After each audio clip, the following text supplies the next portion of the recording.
callers are muted and they can unmute themselves. Please enter your PIN followed by pound.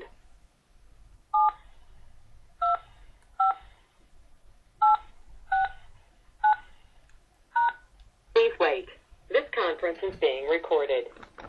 Alhamdulillah. Alhamdulillahi Rabbil Alameen. As-salatu was-salamu ala Sayyidil Mursaleen wa ala alihi wa sahbihi ajma'in. Allahu Akbar kabira. Alhamdulillahi kasira.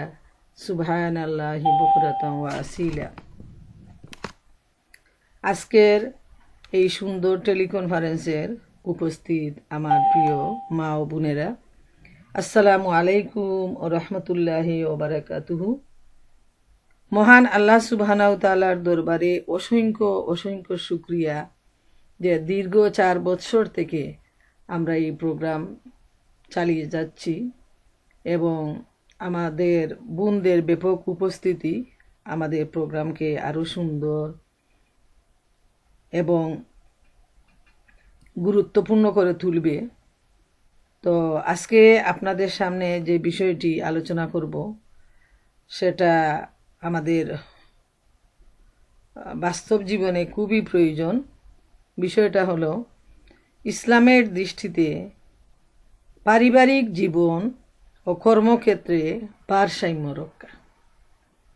এর মানে হলো যে কুরআন হাদিসের প্রেক্ষাপটে শরীয়তের নিয়ম মেনে নিয়ে কিভাবে আমরা আমাদের পারিবারিক জীবন আর আমাদের কাজের জায়গায় এই দুইটার মধ্যে আমরা ব্যালেন্স করতে পারি কিভাবে। বিষয়টি সবার জন্যই গুরুত্বপূর্ণ, পুরুষ মহিলা সবার জন্যই, কিন্তু যেহেতু আমাদের বক্তা শ্রোতা সবাই হলাম আমরা মহিলা, তাই বিশেষ করে মহিলাদের ব্যাপারেই আমার আলোচনা। এবং যারা কর্মক্ষেত্রে থাকেন, বাইরে কাজ করেন, তাদের জন্য আজকের আলোচনাটা আরো বেশি গুরুত্বপূর্ণ। তো আমরা দেখি যে মানব জীবনে পরিবার আর কর্মক্ষেত্র উভয়টি সমান গুরুত্বপূর্ণ। পরিবার ছাড়া যেমন কর্মক্ষেত্র কোনো প্রয়োজন নেই, শুধু কাজ করলে যদি পরিবার সুন্দর না হয় তাহলে ওই টাকা পয়সা দিয়ে প্রভাব প্রতিপত্তি দিয়ে একজন মানুষের জীবনে শান্তি এবং সুখ আসতে পারে না। ঠিক তেমনি প্রয়োজনীয় টাকা পয়সা সম্পত্তি বাড়িঘর যদি না থাকে তাহলে পারিবারিক জীবনেও সুন্দরভাবে পরিচালনা করা সম্ভব হয় না এবং মানুষ যে শান্তি আশা করে সেই শান্তিটা লাভ করতে পারে না। তাই আমরা দেখি পারিবারিক ভরণ পোষণের জন্যই আয় রোজগার প্রয়োজন। আবার এই জিনিসটাও মনে রাখতে হবে যে আয় রোজগারটা হলো পারিবারিক শান্তির জন্য, সুখের জন্য, স্থিতিশীলতার জন্য। আয় রোজগারটা যেন এমন না হয় যে পারিবারিক জীবনের শান্তি শৃঙ্খলা নিশ্চয়তা বিচ্ছিন্ন করে, সেটা যেন না হয়। এজন্যই ব্যালেন্স প্রয়োজন। আর মানুষ আমরা যার যার কোয়ালিটি অনুযায়ী সবাই কাজ করে থাকে, যার যেটা ইচ্ছা সে কিন্তু সেটা করতে পারে না। কাজের জন্য কোয়ালিটি প্রয়োজন, জ্ঞান বুদ্ধি যোগ্যতা সার্টিফিকেট সব কিছু প্রয়োজন এবং সেই সার্টিফিকেট অনুযায়ী যোগ্যতা অনুযায়ী কেউ বা গভর্নমেন্টের উচ্চপদস্থ কর্মচারী হিসাবে কাজ করে, কেউ বা ফ্যাক্টরি ওয়ার্কার হিসাবে কাজ করে, কেউ ডাক্তার ইঞ্জিনিয়ার ব্যবসায়ী, আবার কেউ ছোটখাটো গ্রোসারি দিয়েও তার জীবনযাপন করে। এর মানে হলো মানুষ সামাজিক জীব। সমাজ পরিচালনার জন্য ক্ষুদ্র থেকে বৃহত্তর প্রতিটা দিক গুরুত্বপূর্ণ, প্রতিটা কাজই গুরুত্বপূর্ণ। আমরা কাউকে ছোট করতে পারি না যে এই কাজটা একেবারেই ক্ষুদ্র, যেহেতু ওই ক্ষুদ্র কাজ না হলে বৃহত্তর কাজের কোনো মূল্য নাই। যেমন একটা গাড়ি যখন বের হয়ে আসে ফ্যাক্টরি থেকে নতুন একটা গাড়ি, তখন সবার দৃষ্টি আকর্ষণ করে। এত সুন্দর নিউ মডেলের একটা গাড়ি, অনেক দামি, কিন্তু ভেবে দেখা প্রয়োজন এই গাড়ির পিছনে লক্ষ লক্ষ কর্মচারীরা কাজ করেছে, এবং সেখানে ডিজাইনার থেকে নিয়ে, ইঞ্জিনিয়ার থেকে নিয়ে, প্লান্ট ম্যানেজার থেকে নিয়ে একদম নিম্ন আয়ের যারা, তাদের হাতের ছোঁয়ার মাধ্যমেই ছোটো ছোটো পার্টস, বড় পার্টস, তারপরে লেদারের সিট, সবগুলোর সমন্বয়েই আমাদের সামনে বেরিয়ে আসে সুন্দর একটা গাড়ি, যার মূল্য অনেক বেশি। তো সেজন্য আমরা কোনো কাজকেই ক্ষুদ্র ভাবব না, প্রতিটা কাজের মূল্য সমান। এরপর যে বিষয়টা আমি বলতে যাই সেটা হলো যে কর্মক্ষেত্রে পুরুষ এবং মহিলারা ভিন্ন।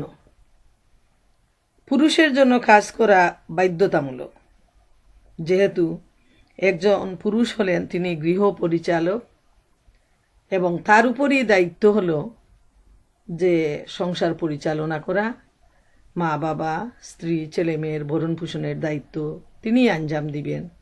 এবং এ প্রসঙ্গে সূরা নিসার 34 নম্বর আয়াতে আল্লাহ সুবহানাহু ওয়া তাআলা ইরশাদ করেন, আর রিজালু কাওয়ামুনা আলান নিসাই বিমা ফাদ্দালাল্লাহু বা'দাহুম আলা বা'দ।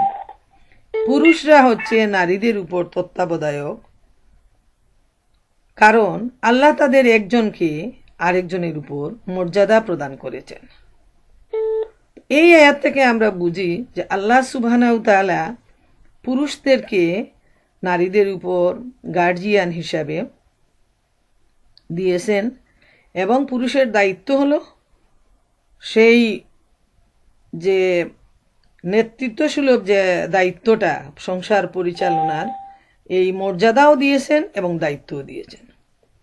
অন্যদিকে আমরা দেখতে পাই মহিলারা কাজ করতে বাধ্য নন। মহিলাদেরকে ঘরের ভিতরের রানী হিসাবেই আল্লাহ সুবহানাহু ওয়া তাআলা মর্যাদা দিয়েছেন। সন্তান লালন পালন, সংসার, তাদের দেখাশোনা, এগুলা হলো পুরুষের, মহিলার দায়িত্ব। কিন্তু ব্যক্তি বিশেষে পারিবারিক অবস্থার উপর তা নির্ভর করে।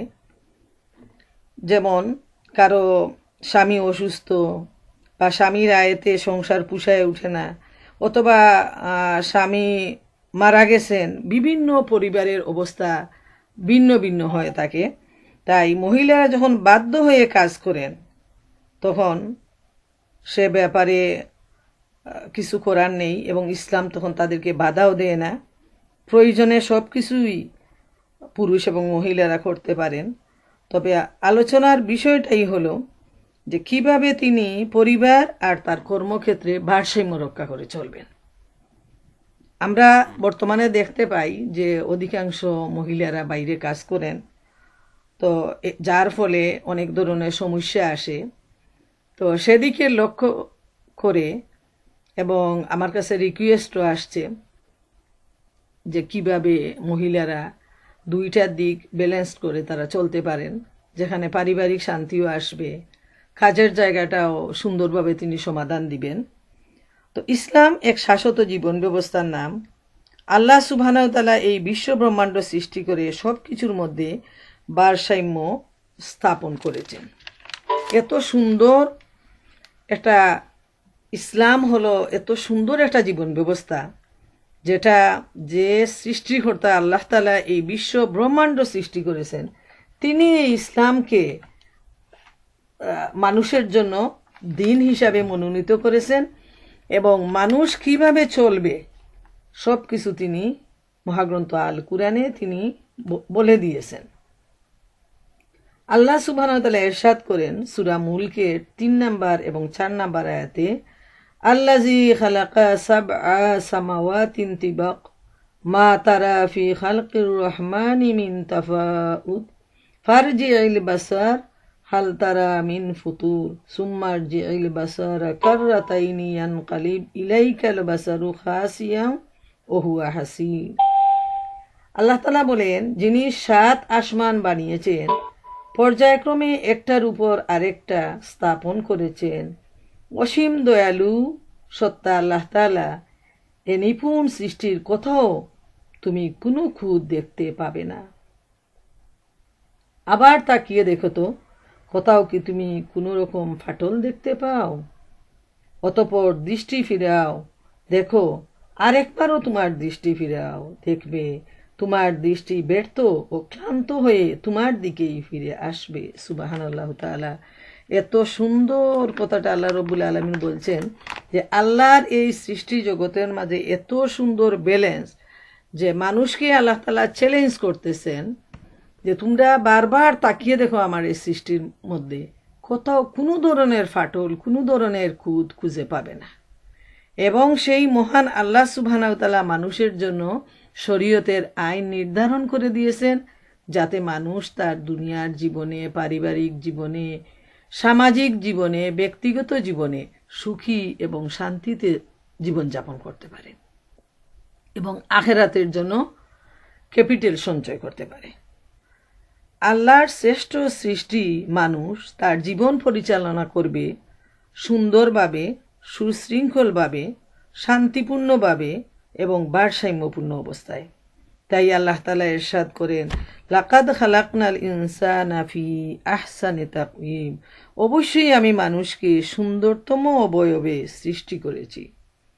আর যারা আল্লাহর আইন অমান্য করে নিজের নফসের খেয়াল খুশি মতো জীবন যাপন করে, তাদের সম্পর্কে আল্লাহ সুবহানাহু ওয়া তাআলা বলেন, সুম্মা রাদাদনাহু আসফালা সাফিলিন, তারপর তার অকৃতজ্ঞতার জন্য আমি তাকে সর্বনিম্ন স্তরে নিক্ষেপ করব।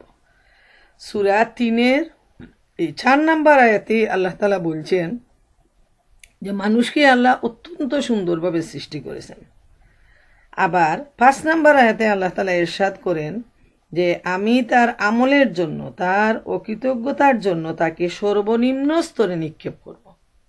প্রিয় মা বোনেরা, একটু ভেবে দেখেন তো যে মানুষের আচরণের জন্য আল্লাহ রব্বুল আলামিন মানুষকে আশরাফুল মাখলুকাত হিসাবে সৃষ্টি করেছেন, যে এই পৃথিবীর সবচেয়ে শ্রেষ্ঠ সৃষ্টি হলো মানুষ, সবচেয়ে মর্যাদাবান। এবং মানুষের জন্যই আল্লাহ সুবহানাহু ওয়া তাআলা এই পৃথিবীকে এত সুন্দরভাবে সাজিয়েছেন। বন, জঙ্গল, পশু পাখি, সাগরের এত প্রাণী, জমিনে এত প্রাণী বিচরণ করে, এত ফুলের বাগান, এত ফলের বাগান, সব কিছু সৃষ্টি করে আল্লাহ রব্বুল আলামিন ইরশাদ করেন, খালাকালাকুম মা ফিল আরদি জামিয়া, আমি এই পৃথিবীর সব কিছু সৃষ্টি করেছি শুধুমাত্র তোমাদের জন্য। একটু চিন্তা করলে আমরা দেখতে পাই যে আল্লাহর মহব্বত, দয়া এবং ভালোবাসা যে কি পরিমাণ, যে সমস্ত পৃথিবী সৃষ্টি করে মানুষকে আল্লাহ তাআলা বলতেছেন যে এই পৃথিবীর সমস্ত শোভা সৌন্দর্য ভোগ করার জন্য আমি তোমাদেরকে সৃষ্টি করেছি, আর তোমাদের জন্যই এই সব কিছু আমি সৃষ্টি করেছি। কিন্তু যারা অকৃতজ্ঞ হবে তাদেরকে আল্লাহ তাআলা বলতেছেন সর্বনিম্ন স্তরে নিক্ষেপ করবেন। তো পুরুষ মহিলা যেই হোক, তার প্রধান দায়িত্ব হলো পরিবার, স্বামীর জন্য স্ত্রী সন্তান, স্ত্রীর জন্য স্বামী সন্তান এবং অন্যান্য সদস্যগণ। এটা হলো তার পারিবারিক দায়িত্ব, প্রধানতম দায়িত্ব। এদেরকে কিভাবে তিনি সুন্দরভাবে সবাইকে নিয়ে একটা জীবনযাপন করবেন। আর মনে রাখা প্রয়োজন যে সংসারের জন্য চাকুরি, কিন্তু চাকুরির জন্য সংসার নয়। সংসার জীবনের জন্য প্রতিটি মানুষকে বাইরের কর্মক্ষেত্রে সময় দিতে হয়, শ্রম দিতে হয়, কিন্তু যিনি মহিলা, তার প্রধান দায়িত্ব হলো স্বামী সন্তান, তাই তাকে এ দায়িত্ব সঠিকভাবে আঞ্জাম দিতে হবে। যদি তিনি আঞ্জাম দিতে ব্যর্থ হন, তাহলে তার সংসার জীবন হবে অশান্তির নরক অগ্নি। স্বামী স্ত্রী দুইজন যদি একই সময়ে কাজ করেন এবং একই সময়ে বাড়ি ফিরেন, তাহলে দুজনের মেজাজই থাকবে তিরিক্কি, খেয়ে খার দিকে ভালোবাসার নজর নিয়ে তাকাবে। বরং তখন কাজ নিয়ে ভাগাভাগি করে দ্বন্দ্ব লাগাটা স্বাভাবিক। এবং তখন যদি দ্বন্দ্ব শুরু হয়ে যায়, তাইলে স্বামী স্ত্রীর এ অশান্তিময় অবস্থায় সন্তানরাও তখন বিপদগ্রস্ত হয়, নির্যাতিত হয়, আদর ভালোবাসা থেকে বঞ্চিত হয়। তাই একজন মহিলার দায়িত্ব কিন্তু ডবল।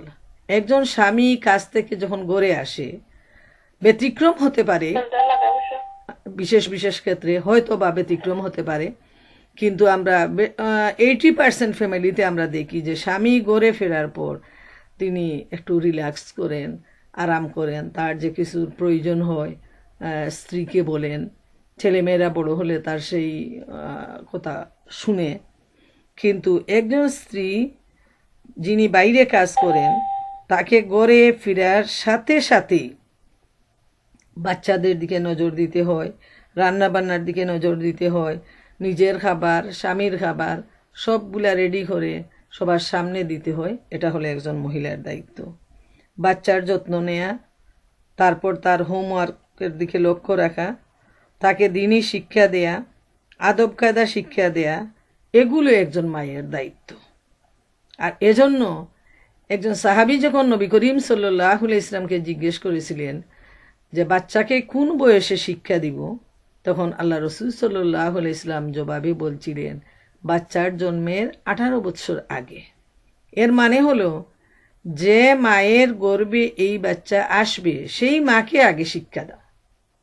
তখন গর্ভে আসার সাথে সাথেই মা সে তার নিজেকে তৈরি করবে কিভাবে তার ভবিষ্যৎ সন্তানটাকে সুন্দরভাবে গড়ে তোলা সম্ভব হয়, দিনের শিক্ষা দিয়ে গড়ে তোলা সম্ভব হয়।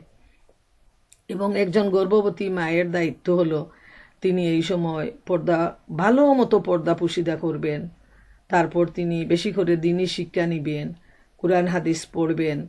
যেহেতু ওই সময় থেকেই বাচ্চার যে ব্রেইনটা গড়ে উঠে, ওই গর্ভকালীন অবস্থায় মায়ের চারিত্রিক এবং আমলি প্রভাব প্রতিফলিত হয় সন্তানের মধ্যে। তাই মা হিসাবে আমাদের প্রত্যেকেরই এদিকে লক্ষ্য রাখা প্রয়োজন। এ দায়িত্বে অবহেলা বা উদাসীনতা হবে দুনিয়া এবং আখেরাত দুটারই ক্ষতির কারণ। আর এ প্রসঙ্গে নবী করিম সাল্লাল্লাহু আলাইহি ওয়াসাল্লাম বলেছেন, তোমরা প্রত্যেকেই দায়িত্বশীল এবং প্রত্যেকেই নিজ নিজ দায়িত্বের ব্যাপারে মহান আল্লাহ রাব্বুল আলামিনের কাছে জবাবদিহি করতে হবে। একজন পুরুষকে তিনি কিভাবে তার স্ত্রী সন্তানদেরকে লালন পালন করেছেন সে জবাবদিহি তাকে করতে হবে। একজন মহিলাকে তিনি তার স্বামী এবং সন্তানের কিভাবে রক্ষণাবেক্ষণ করেছেন, স্বামীর বর্তমানে তিনি স্বামীর কতটুকু বিশ্বস্ততা রক্ষা করেছেন সেই জবাবদিহিও তাকে করতে হবে। এমনকি একটা কাজের লোক যে, তাকেও আল্লাহ তাআলার কাছে জবাবদিহি করতে হবে সে তার মনিবের হুকুম অনুযায়ী কাজ করেছে কিনা। এবং প্রত্যেকের যার যার দায়িত্ব অনুযায়ী তাকে আল্লাহ তাআলার কাছে জবাবদিহি করতে হবে। একজন অফিসের কর্মচারী, তাকেও জবাবদিহি করতে হবে যে এই সময়ের ভিতর তিনি তার হক আদায় করে কাজ করেছেন কিনা। অতএব বাঁচার কোনো উপায় নেই। দায়িত্বের বোঝা যত বেশি হবে আমাদের পেরেশানি তত বেশি বাড়বে এবং জবাবদিহিতাও তত বেশি বৃদ্ধি পাবে। তাই একজন মহিলাকে রুটিন মাফিক জীবন সাজাতে হবে। সন্তানকে তার প্রাপ্য হক থেকে কোনো অবস্থায় বঞ্চিত করা যাবে না। এই ব্যাপারটি আমাদের খুব লক্ষ্য রাখা প্রয়োজন। এখন আমি এতক্ষণ আপনাদের সামনে যে একটা পরিবার এবং পরিবারের অভ্যন্তরের কিভাবে একজন মহিলা তার দায়িত্ব আঞ্জাম করবেন সেটা সংক্ষেপে আলোচনা করলাম। এখন আমরা আসি কাজের জায়গা, কর্মক্ষেত্র। দুইটার মধ্যে ব্যালেন্স থাকা প্রয়োজন। যেমন হালাল উপায়ে রোজগারকে ইবাদতের সাথে তুলনা করা হয়েছে। কুরআনে হালাল রিজেকের ব্যাপারে বারবার তাগিদ করা হয়েছে। আল্লাহ সুবহানাহু ওয়া তাআলা মুমিনদের সফলতা সম্পর্কে বলেন, উলাইকা হুমুল মুমিনুনা হাক্কা লাহুম দারাজাতুন ইনদা রাব্বিহিম ওয়া মাগফিরাতুন ওয়া রিজকুন কারীম। এ ধরনের লোকেরাই প্রকৃত মুমিন, তাদের জন্য তাদের রবের কাছে রয়েছে বিরাট মর্যাদা, ভুল ত্রুটির ক্ষমা ও উত্তম রিজেক।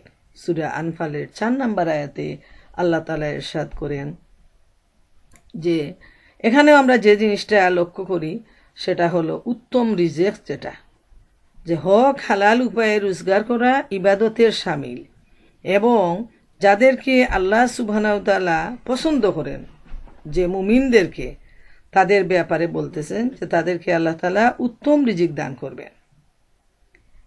একবার একজন লোককে কাজে ব্যস্ত দেখে সাহাবায়ে কেরামরা নবী করিম সাল্লাল্লাহু আলাইহি ওয়াসাল্লামকে বললেন, এই লোকটির ব্যস্ততা যদি হতো আল্লাহর পথে তবে কত ভালোই না হতো। নবী করিম সাল্লাল্লাহু আলাইহি ওয়াসাল্লাম জবাবে বললেন, এই লোকটির ব্যস্ততা যদি হয় হালাল পথে আয় রোজগারের মাধ্যমে তার পিতামাতার ভরণ পোষণ, যদি তার এই আয় রোজগার হয় তার স্ত্রী সন্তানের ভরণ পোষণের জন্য অথবা তার নিজের জন্য, তবে এসবই তার ইবাদত বলে গণ্য হবে। সুবহানাল্লাহ! ইসলাম কত সুন্দর যে সাহাবায়ে কেরামরা অন্য একজন সাহাবীকে কাজে ব্যস্ত দেখে যখন তারা কমেন্ট করলেন, আল্লাহ রাসূল সাল্লাল্লাহু আলাইহি ওয়াসাল্লাম সাথে সাথে জবাব দিলেন যে যদি হালাল উপায়ে তিনি রোজগার করেন তার পিতামাতার জন্য, স্ত্রীর জন্য, সন্তানের জন্য অথবা নিজের জন্য, তাহলে পুরা সময়টা তার হবে ইবাদতের শামিল। তাই বোঝা যায় হালাল উপার্জন হলো ইবাদতের সমতুল্য। তাই কর্মক্ষেত্রের ব্যাপারে যে বিষয়টা আমি সমাজের মানুষের থেকে যে বিভিন্ন ধরনের আলাপ আলোচনা শুনে যেটা আমার ধারণা আসছে, সেটাকে সামনে রেখেই আমি এই আলোচনাটা নিয়ে আসছি। যে অনেকে কাজের জায়গায়ও ফাঁকি ঝুঁকি দেন, বা আমরা নিজেরা দেখি, আমরা বাংলাদেশে বড় হয়ে আসছি, যে শুধু যদি আমরা স্কুল কলেজের দিকে তাকাই তাহলে আমরা দেখি যে সবচেয়ে সম্মানিত মানুষ হচ্ছেন শরীয়তের দৃষ্টিতে একজন উস্তাদ। পিতামাতার সমতুল্য হলেন একজন উস্তাদ, যিনি তার স্টুডেন্টদেরকে সঠিক শিক্ষা দিয়ে মানুষ করেন। কিন্তু সেই হালাল রোজগারকে মানুষ তার অসততা দিয়ে হারাম করে নেয়।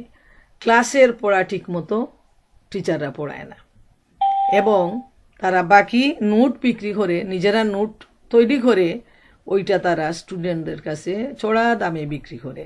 তারপর তারা বিভিন্ন ধরনের যে টিউটোরিয়াল ক্লাসের মাধ্যমে বিরাট ধরনের রোজগারের ব্যবস্থা খুলে দেয়, অথচ সরকার তাদেরকে টাকা পয়সা দেয় যাতে ওই বেতন নিয়ে তারা ভালো মতো তারা তাদের স্টুডেন্টকে লেখাপড়া শিক্ষা দেয়।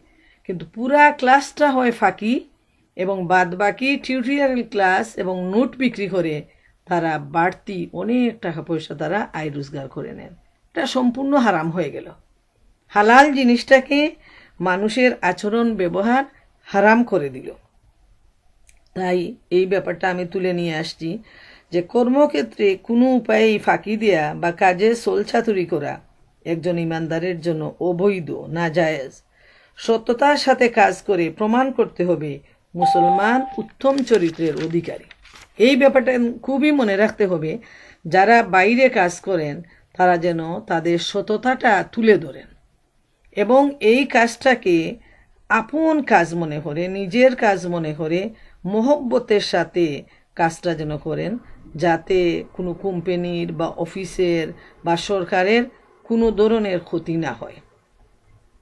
যদি ইচ্ছাকৃতভাবে কাজে কেউ ফাঁকি দেয় এবং ক্ষতি করে নেয় তাহলে তার বেতনটাই হারাম হয়ে যাবে। সারা দিনের এই রোজগারটা তিনি করলেন, কিন্তু যে বরকত হওয়া উচিত ছিল তার সংসারে, সেই বরকত থেকে তখন তিনি বঞ্চিত হয়ে যাবেন। এমনও শুনেছি মহিলারা যখন কাজে যান গল্প করেন যে অমুক মহিলা নামাজের কথা বলে ছুটি নিয়ে তারপর বাথরুমে দাঁড়িয়ে থাকে, অবসর নেয়। যখন নামাজ নেই তখনও সে ওই সময়টা ছুটি নিয়ে অবসর সময় কাটায়। এইভাবে অনেক কথা শুনেছি। এতে কিন্তু মুসলমানের যে চারিত্রিক প্রভাব, যেটা সুন্দর প্রভাব, সেটা বিনষ্ট হবে এবং মুসলমান সম্পর্কে অমুসলমানদের ধারণা তখন আরও বেশি নষ্ট হয়ে যাবে।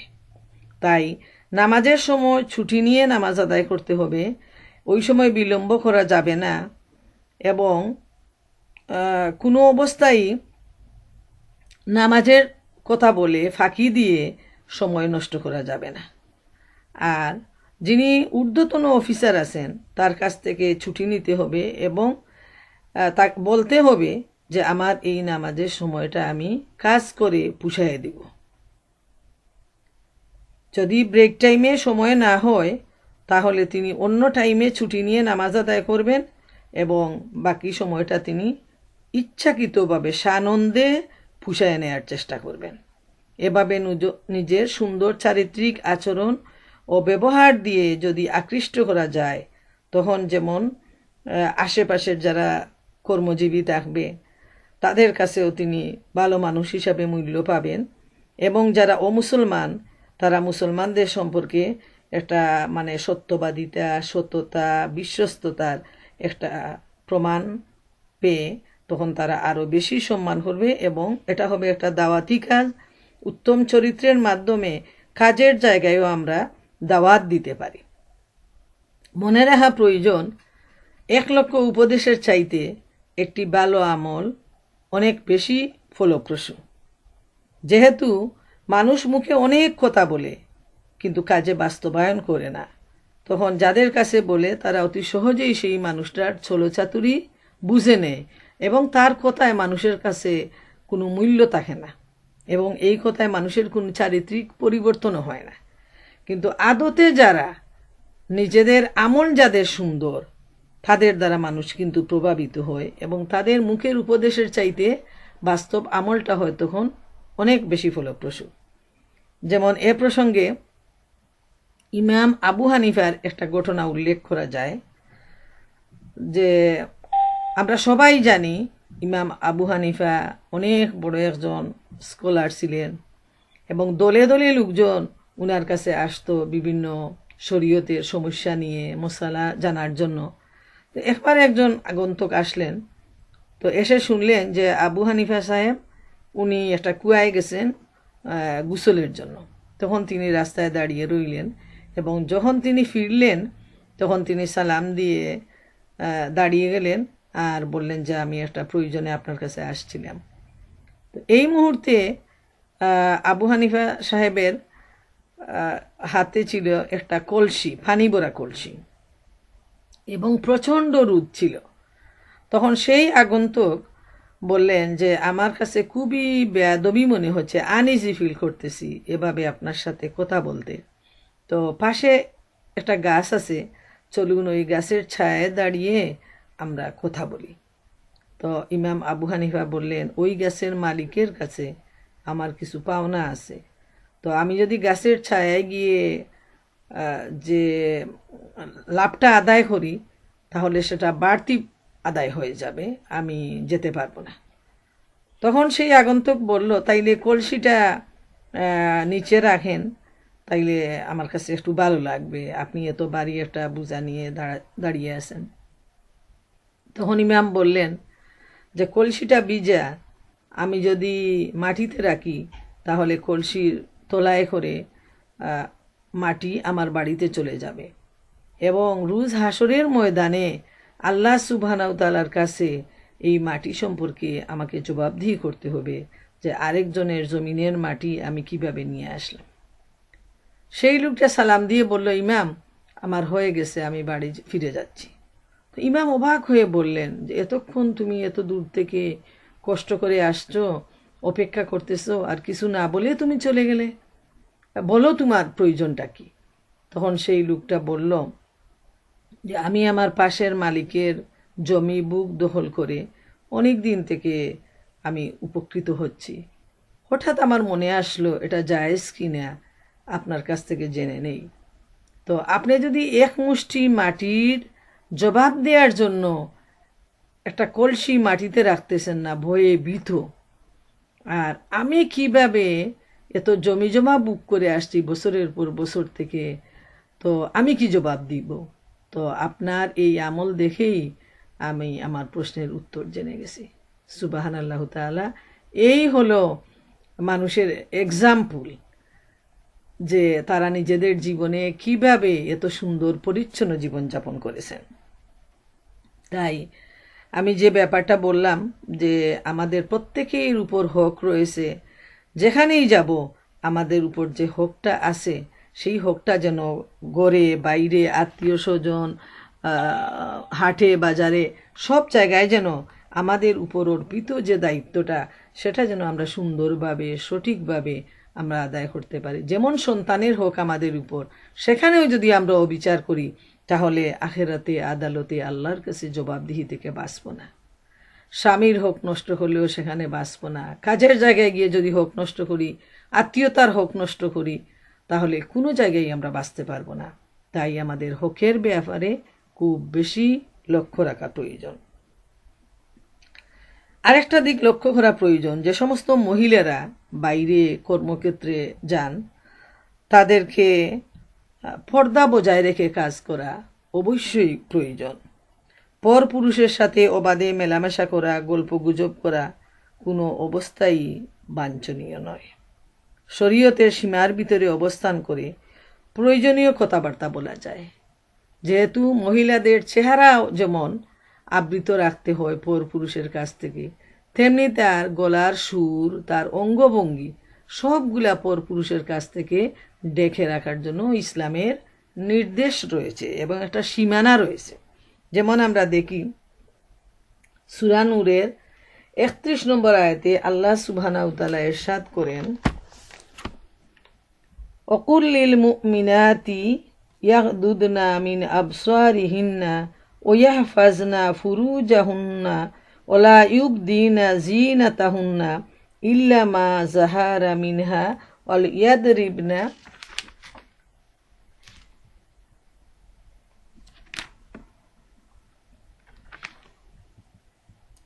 বিখুমুরিহিন্না আলা জুয়ুবিহিন্না।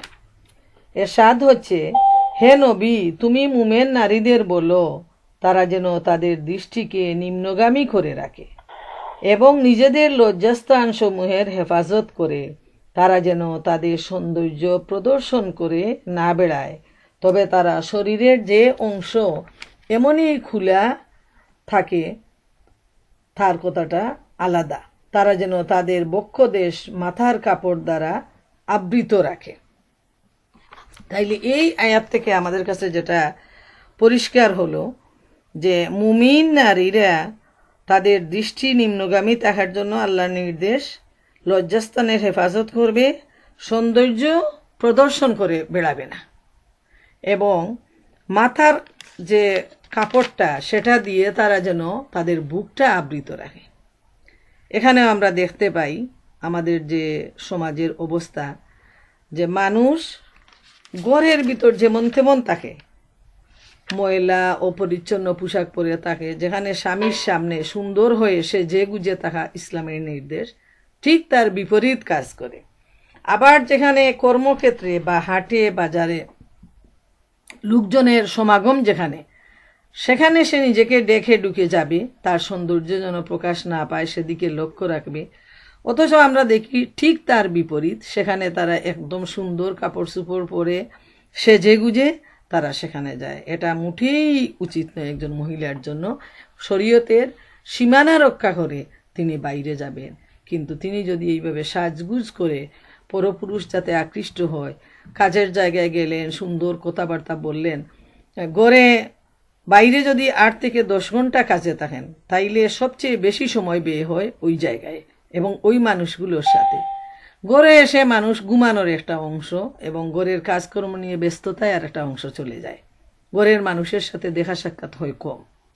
কাজের মানুষের সাথে তখন মানুষের মহব্বতও বাড়ে এবং যেখানে বিপরীত লিঙ্গ পুরুষ এবং মহিলা দুইজনের মধ্যে কথাবার্তা, আলাপ আলোচনা, গল্প গুজব হয়, এর ফলে কিন্তু পারস্পরিক একটা মহব্বত, ভালোবাসার সৃষ্টি হয়, একজন আরেকজনের প্রতি প্রেমাসক্ত হয় এবং এমন অনেক ঘটনা এই সমাজে ঘটতেছে যে ঘটনার অভাব নেই, যে একজনের স্বামী আরেকজনের স্ত্রীর সাথে বিবাহ বন্ধনে আবদ্ধ হয়ে গেছে, আরেকজনের স্ত্রী আরেকজনের স্বামীর সাথে বিবাহ বন্ধনে আবদ্ধ হয়ে গেছে।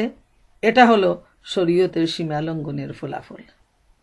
এবং এখানে আলোচনার এই বিষয়টা আলোচনার সময় নেই যে এই বিয়েগুলো তো নাজায়েজ, এই বিয়ে হবে না, এবং এ থেকে যে সংসার যাপন যারা করবে, যতদিন সংসার করবে ততদিন তারা বেবিচারের মধ্যে লিপ্ত থাকবে, এবং তাদের মাধ্যমে যে সন্তানটা জন্ম নিবে সে সন্তানগুলোও হবে জারজ সন্তান। কিন্তু সমাজের অবস্থা এতই দুঃখজনক, মানুষের ভাবনার সময় নেই। তাই আরেকটা ব্যাপার মনে রাখা প্রয়োজন যে বাড়তি আয়, সময় কাটানো ইত্যাদি অজুহাতে মহিলাদের বাইরে কাজ করা মোটেই উচিত নয়। একান্ত প্রয়োজনে বাইরে যাওয়ার নির্দেশ রয়েছে। সংসারের দায়িত্ব ও কর্মক্ষেত্রের দায়িত্ব পালন করে ভারসাম্য রক্ষা করা সত্যিই খুব কঠিন।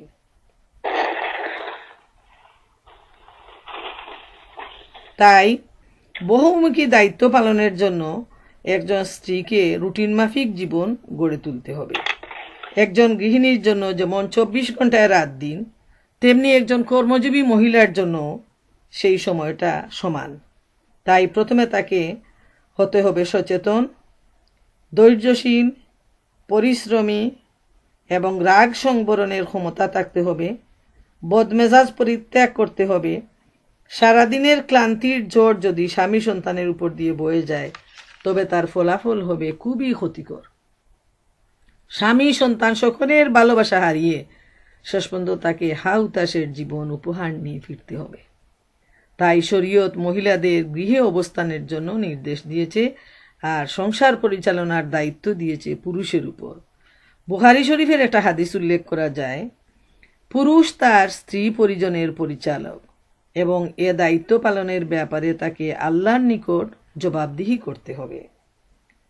আর মহিলাদের উপার্জনের ব্যাপারেও যে হাদিস আছে বা আল্লাহর পক্ষ থেকে যে অর্ডার আছে সেটা হলো, হযরত আব্দুল্লাহ ইবনে মাসুদের স্ত্রী একবার নবী করিম সাল্লাল্লাহু আলাইহি ইসলামের কাছে জিজ্ঞেস করলেন, আমি একজন কারিগর মেয়ে, আমি তৈরি করা দ্রব্য বিক্রয় করি, এছাড়া আমার স্বামীর এবং সন্তানদের জীবিকার অন্য কোনো উপায় নেই।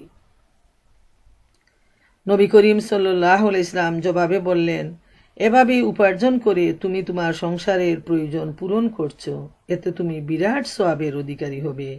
এখানে উল্লেখ করা প্রয়োজন যে তিনি ঘরে বসে শিল্পকর্ম করতেন। মহিলাদের আয় রোজগারে কোনো অসুবিধা নেই, কিন্তু পর্দা, পুশিদা, হালাল হারাম, শরীয়তের সীমা, এই দিকটি খুব বেশি লক্ষ্য রাখা প্রয়োজন।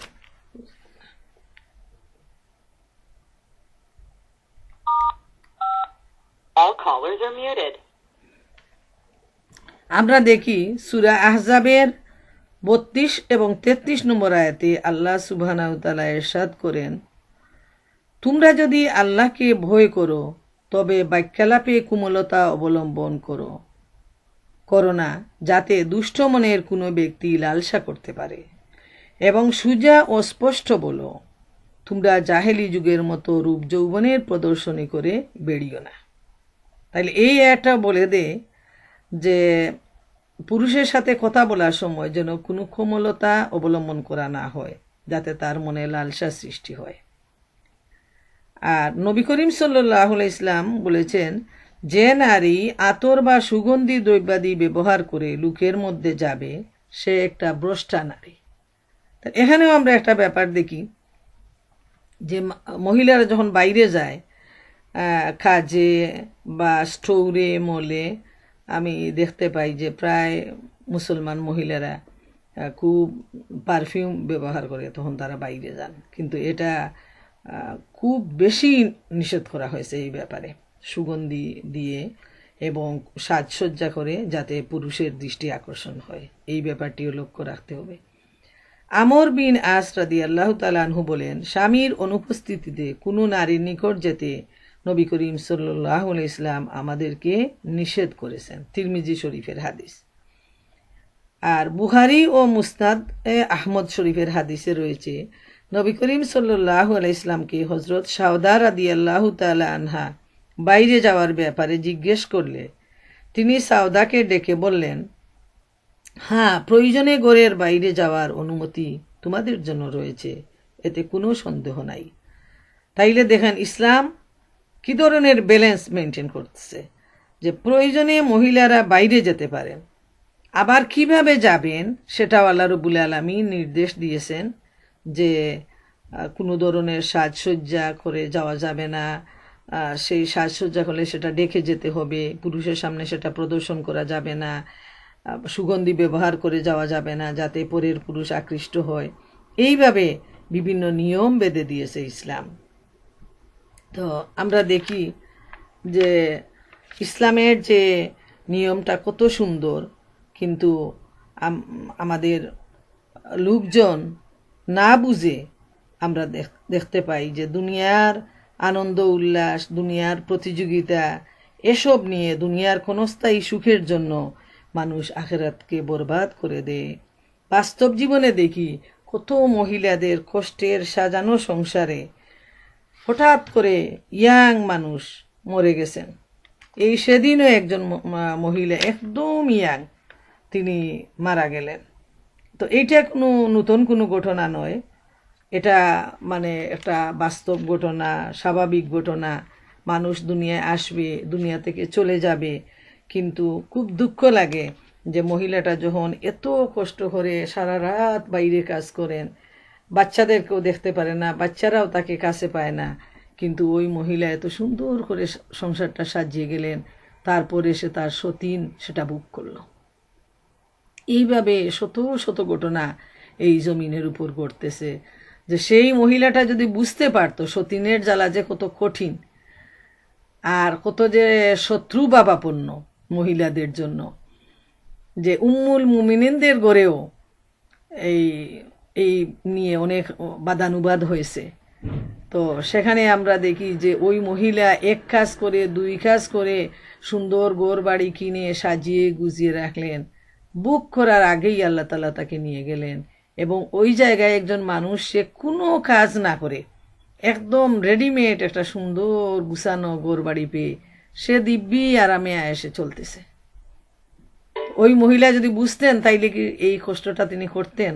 কখনো না। তাই এটা আমাদের মাথায় রাখতে হবে যে আমরা যেন আখেরাতকে দুনিয়ার জন্য নষ্ট না করি, আমরা যেন সব সময় আখেরাতকে প্রাধান্য দিই। যেমন পারিবারিক জীবনের উপর আমার একটা আলোচনা ছিল অনেক একটা সমাবেশে।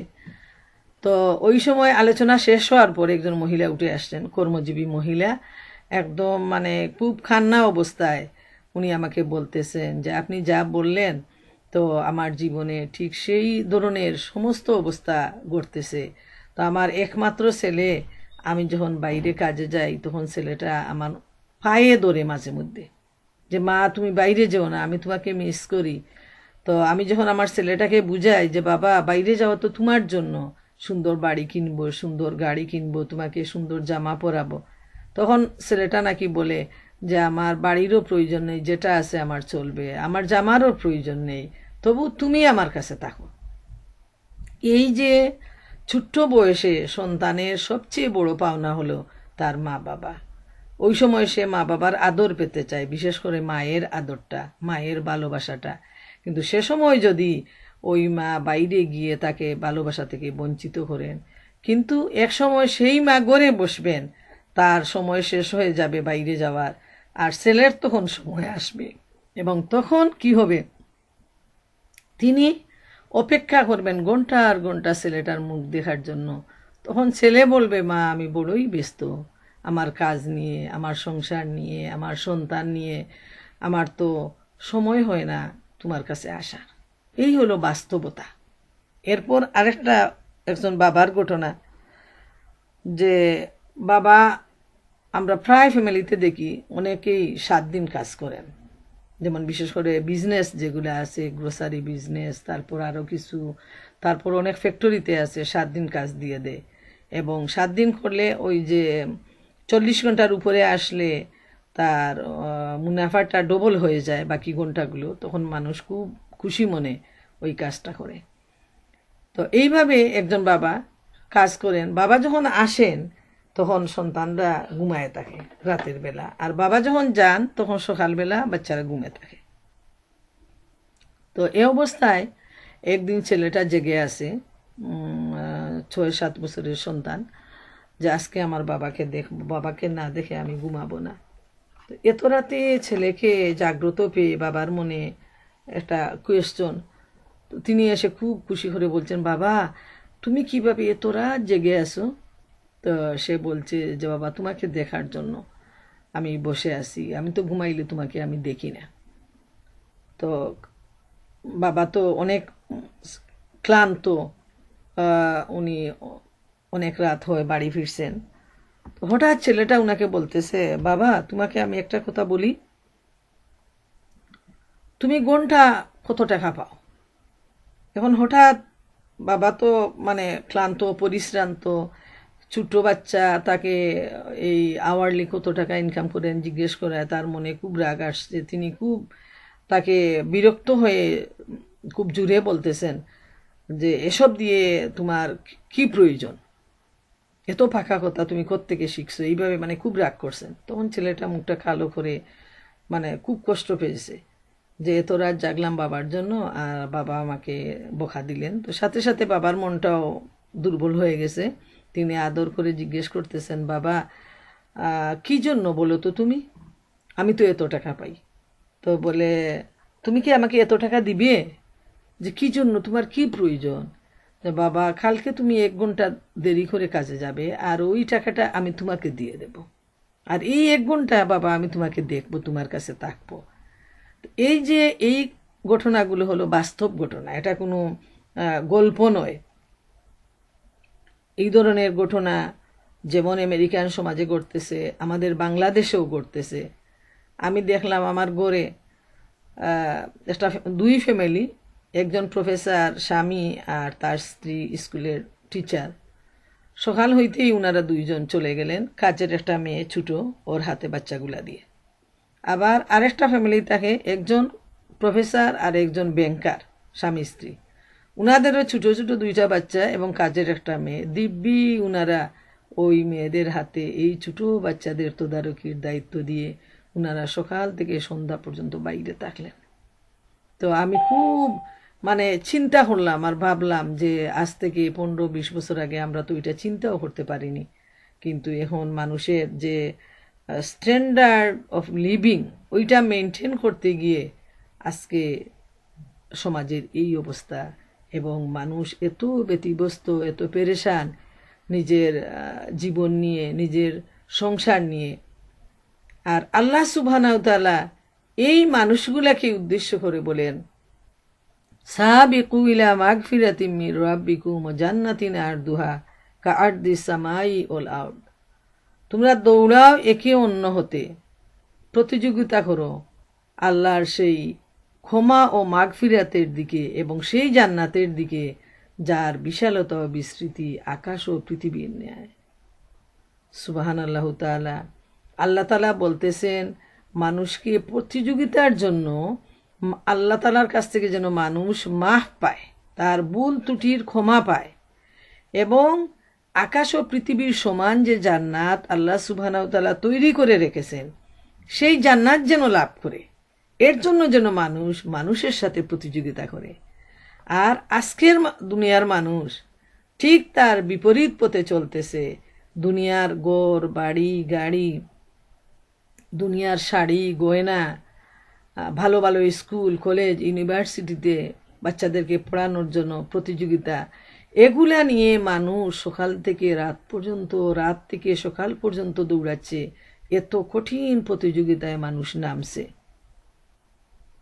তো আল্লাহ তাআলা বলেন একদিকে যাওয়ার জন্য, আর মানুষ ঠিক তার বিপরীত দিকে চলতে পছন্দ করে। তো প্রিয় মা বোনেরা আমার, আমি আপনাদের জন্য এই যে আজকের এই উপহারটা, যে কিভাবে আমরা লাইফটাকে ব্যালেন্সড করে আমরা সাজাবো, কিভাবে আমরা আমাদের সুন্দর একটা পরিবার উপহার দিব। যেমন একজন মনীষী বলছিলেন যে আমাকে একজন ভালো মা দাও, আমি একজন ভালো জাতি উপহার দেব। তো একজন মাই পারে, একজন ভালো স্ত্রী পারে তার পরিবারকে সুখে শান্তিতে ভরপুর করে দিতে। তো সেদিকেও আমাদের খেয়াল রাখতে হবে। আবার যদি সংসারের যে টাকা পয়সার যে প্রয়োজন সেটাকে কোনো অবস্থায় অস্বীকার করা যায় না। যদি একজনের চাকুরিতে না পুষায় অথবা স্বামী অসুস্থ হন বা কোনো সমস্যা হয়, সেখানে অবশ্যই একজন মহিলার যোগ্যতা অনুযায়ী কাজ করতে হবে, কাজ করা প্রয়োজন। এবং তার উপর যে বাড়তি দায়িত্ব আসে সেজন্য তিনি যদি শরীয়তের সীমার ভিতরে অবস্থান করে এই বাড়তি দায়িত্ব পালন করেন, তাহলে আল্লাহ সুবহানাহু তাআলার কাছ থেকে তিনি বাড়তি সওয়াব লাভ করবেন, তাতে কোনো সন্দেহ নাই। তবে এখানে যে কুরআন হাদিসের প্রেক্ষাপটে আমি আপনাদের সামনে যে কথাগুলো নিয়ে আসলাম, সে অনুযায়ী তারই অনুসরণে আমাদের জীবন যাপন করতে হবে, পরিবারকে সুন্দর করতে হবে এবং কাজের ক্ষেত্রেও সততা, বিশ্বস্ততা, ভালোবাসা দিয়ে সুন্দরভাবে কাজের মাধ্যমে ইসলামের দাওয়াত দিতে হবে। মুখ দিয়ে বলার প্রয়োজন হবে না, ওইটা কাজ দিয়ে প্রমাণ করতে হবে আমি মুসলমান, আমি একজন ভালো মানুষ, আমি বিশ্বস্ত, আমি ন্যায়পরায়ণ, আমি সত্যবাদী, আমি সৎ। এই উদাহরণটা তুলে ধরতে হবে, তাহলে ও মুসলমানদের কাছে সেটা ইসলামের একটা দাওয়াত হয়ে যাবে। প্রিয় বোনেরা আমার, আপনারা যদি সামান্যতম উপকৃত হন আমার এই আলোচনায়, তাইলে আমার এই সময়, আমার এই আলোচনা, আমার এই কথা সবই সার্থক হবে ইনশাআল্লাহ তাআলা। আল্লাহ তাআলা আমাদের সবাইকে উপকৃত হওয়ার তৌফিক দান করুন।